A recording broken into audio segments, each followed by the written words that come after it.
तो आज मैं आपको एक अनोखी रहस्यमय कहानी सुनाऊंगा। अगर आप चैनल पर नए हैं तो अभी सब्सक्राइब कर ले तथा कहानी पूरा देखें। अंत में एक अनोखा रहस्य छुपा है। धन्यवाद। तो सुनिए। बहुत समय पहले की बात है। एक अति प्राचीन राज्य की सीमा पर एक विशाल मरुस्थल था, जहां पाषाणगढ़ नामक एक किला बना हुआ था। वहां अव्यय नाम का एक युवक रहता था, जो पेशे से एक पत्थर तराशने वाला मूर्तिकार था। लेकिन अव्यय की एक अनोखी समस्या थी। वह जब भी पत्थर पर छेनी चलाता, उसे पत्थर के रोने की आवाज सुनाई देती थी। उसे लगता था कि हर पत्थर के भीतर एक जीव है जो आकार लेने के लिए तड़प रहा है। एक बार राज्य में भयंकर सूखा पड़ा। राजा ने घोषणा की कि जो कोई भी महादेव की सबसे शांत प्रतिमा बनाएगा, उसे राजमहल में स्थान मिलेगा। सभी मूर्तिकारों ने संगमरमर और ग्रेनाइट के कीमती पत्थरों पर काम करना शुरू किया। लेकिन अव्यय ने गांव के बाहर पड़े एक ऐसे पत्थर को चुना जो धूप और हवा के थपेड़ों से पूरी तरह खोद रहा और बदसूरत हो चुका था। दूसरे मूर्तिकार उसका उपहास करते हुए कहते, अव्यय, इस बेजान और फटे हुए पत्थर में तू शिव को कैसे खोजेगा। अव्यय शांत रहा। उसने उस पत्थर को काटा या तराशा नहीं, बल्कि उसने एक नया प्रयोग किया। वह रोज रात को उस पत्थर के पास बैठता और महादेव की मौन कथा सुनाता। वह कहता, हे पाषाण, तू शिव का ही अंश है, बस अपनी कठोरता छोड़ दे। उसने छेनी और हथौड़ी का प्रयोग करने के बजाय केवल अपनी उंगलियों से उस पत्थर पर धीरे धीरे पानी की बूंदें टपकाना शुरू किया। कई महीनों तक वह केवल एक ही स्थान पर पानी की बूंदें गिराता रहा। धीरे धीरे पानी के उस निरंतर घर्षण और अव्यय की श्रद्धा से पत्थर की बाहरी कठोर परत अपने आप झड़ने लगी। एक सुबह जब राजा और अन्य विद्वान निरीक्षण करने आए, तो वे दंग रह गए। अव्यय ने पत्थर को तराशा नहीं था, बल्कि पत्थर ने स्वयं को पिघला दिया था। पानी की उन बूंदों ने पत्थर के बीचों बीच एक ऐसी आकृति बना दी थी जो साक्षात महादेव के अर्धनारीश्वर रूप जैसी दिखती थी। आधा हिस्सा कठोर चट्टान जैसा और आधा हिस्सा बहते हुए जल जैसा कोमल। उस प्रतिमा से एक दिव्य गूंज निकल रही थी। राजा ने पूछा, अव्यय, तुमने ये कैसे किया। अव्यय ने उत्तर दिया, महाराज, शिव को खोजने के लिए पत्थर पर प्रहार करने की आवश्यकता नहीं होती। यदि हम प्रेम और धैर्य की बूंदें निरंतर गिराते रहें, तो कठोर से कठोर हृदय भी महादेव के स्वरूप में ढल जाता है। मैंने मूर्तिकला नहीं की, मैंने केवल पत्थर के भीतर छिपे अहंकार को बह जाने का रास्ता दिया। उस दिन पूरा राज्य समझ गया कि भक्ति प्रहार नहीं, बल्कि समर्पण है। वह स्थान अविचल महादेव के नाम से प्रसिद्ध हुआ। लोग वहां ये सीखने आते थे कि कैसे अपने भीतर की कठोरता को धैर्य के जल से कोमल बनाकर ईश्वर को पाया जा सकता है। ये कहानी हमें सिखाती है कि जीवन की मुश्किलें जब हमें पत्थर की तरह कठोर बना देती हैं, तब महादेव की भक्ति का जल ही हमें फिर से जीवंत और कोमल बना सकता है। मूर्तिकार अव्यय की उस अद्भुत प्रतिमा अविचल महादेव की ख्याति जैसे जैसे फैली, राज्य की स्थिति और भी विकट होती गई। सूखा इतना बढ़ गया था कि धरती फटने लगी थी और कुएं पाताल तक सूख चुके थे। राजा और प्रजा ने हार मान ली थी, लेकिन अव्यय का विश्वास उस पिघलते हुए पत्थर पर अभी भी अटल था। एक दोपहर जब सूरज की तपिश अपने चरम पर थी, अव्यय मंदिर के प्रांगण में प्रतिमा के सामने बैठा प्रार्थना कर रहा था। उसने देखा कि प्रतिमा के उस कोमल हिस्से से, जो जल की तरह दिखता था, पसीने की छोटी छोटी बूंदें निकल रही थीं। पहले लोगों को लगा कि यह केवल गर्मी का प्रभाव है, लेकिन जल्द ही वे बूंदें एक पतली जलधारा में बदल गईं। अव्यय ने उत्साह से चिल्लाकर कहा, देखो, महादेव की करुणा का बांध टूट रहा है।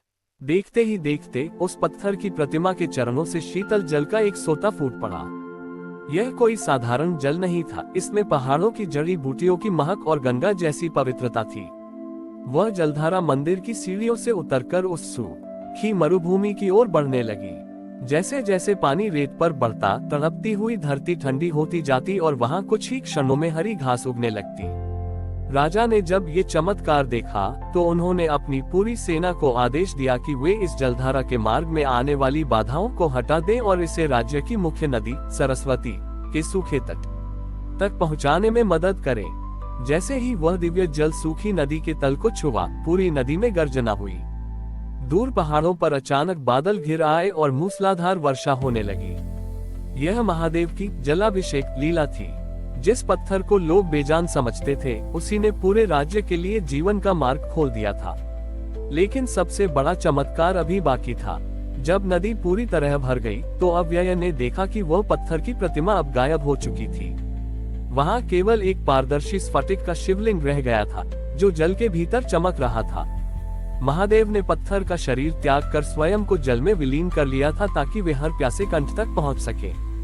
अव्यय ने हाथ जोड़कर कहा, प्रभु, आपने सिखाया कि जो स्वयं को मिटा देता है वही सबको जीवन दे पाता है। उस दिन के बाद से पाषाणगढ़ का नाम बदलकर शिवाधारा पड़ गया। वह राज्य फिर कभी सूखे की चपेट में नहीं आया। लोग आज भी मानते हैं कि उस नदी का जल केवल प्यास नहीं बुझाता, बल्कि मनुष्य के मन की कठोरता को भी धो देता है। अव्यय अब मूर्ति नहीं बनाता था, बल्कि वह नदी के किनारे बैठकर लोगों को ये सिखाता था कि कैसे अपने जीवन को एक धारा बनाना है जो बिना रुके दूसरों की सेवा में बहती रहे। ये कहानी हमें सिखाती है कि जब हमारी प्रार्थना में निस्वार्थ प्रेम जुड़ जाता है तो निर्जीव पत्थर भी अमृत की वर्षा कर सकते हैं।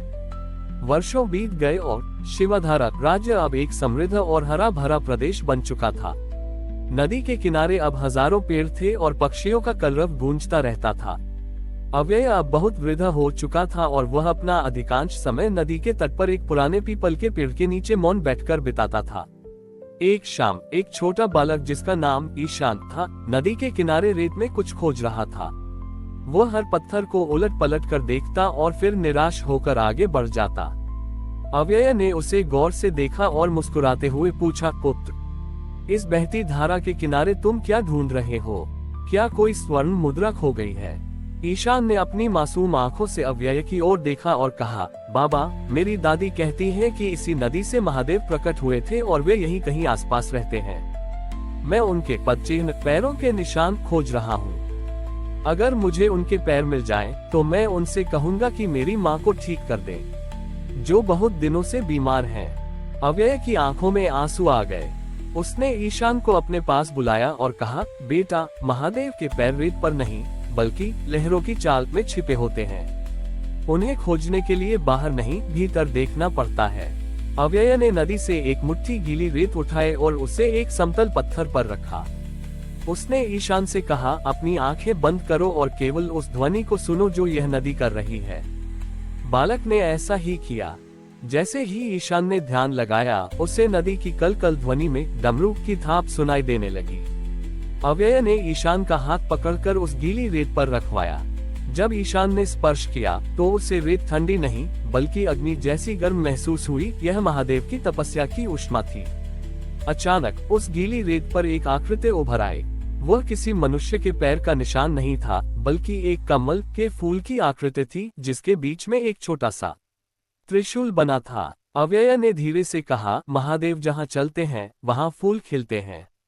जाओ पुत्र, इस रेत को अपनी माँ के माथे पर लगा दो। ईशान दौड़ता हुआ अपने घर गया। जैसे ही उसने वह पवित्र रेत अपनी माँ के मस्तक पर लगाई, उसकी माँ का ज्वर बुखार तुरंत उतर गया और वे उठकर बैठ गईं। पूरे घर में वही दिव्य खुशबू फैल गई जो वर्षों पहले अव्यय की बनाई प्रतिमा से आती थी। उस रात जब ईशान वापस नदी के किनारे अव्यय को धन्यवाद देने पहुंचा, तो वहां कोई नहीं था। केवल अव्यय का पुराना वस्त्र और उसकी छेनी हथौड़ी पीपल के पेड़ के नीचे पड़ी थी।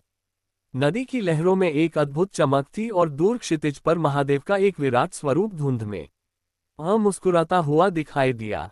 अव्यय उस नदी शिवधारा में विलीन हो चुका था। उसने अपनी अंतिम कलाकृति अपनी आत्मा से रची थी, एक बालक के मन में अटूट विश्वास।